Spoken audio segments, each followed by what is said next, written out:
Like the winds that howl through the streets of Russia's capital, its relationship with the UK is equally icy.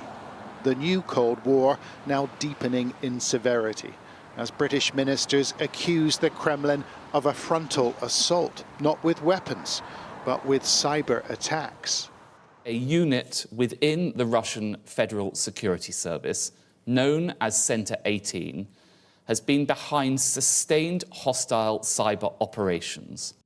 Center 18, he says, is operated by officers representing the Russian Secret Service, with one single objective: meddling in British politics. According to the UK government, parliamentarians, civil servants and many others have been targeted for years. The Foreign Secretary had this to say about Russia and Russian hackers. We've also announced sanctions that we've taken very publicly in this case against two individuals linked to the FSB, the Russian intelligence service, who've been undermining democracy in Britain and using cyber attacks. And we've called that out in a, I think, quite right and public way to say that this is unacceptable and mustn't happen in future.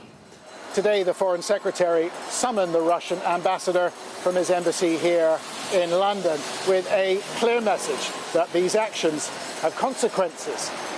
However, we understand that the ambassador was unavailable to be summoned. The message was still communicated, but both sides really struggling here to do the diplomatic bit diplomatically. Hold it up, hold it up. This perhaps the best known example of a Russian hack. Papers on Anglo-American relations posted online were used by the former Labour leader, Jeremy Corbyn, as proof of government plans to privatise the NHS. A former head of MI6 wasn't particularly surprised. Sir Richard Dearlove's a victim. His emails pinched by Russia. We have the means to punch back at the Russians on this issue, but we should make it absolutely clear to them that this is completely unacceptable behaviour. And I'm very pleased at what the government's done, and I'm reassured by them taking that. But will it stop? No, it won't. It'll carry on. The Russians aren't likely to pay much notice to the British government, but today's announcement does put this country on alert. Vigilance at home may be the best form of defence. John Sparks, Sky News, Westminster.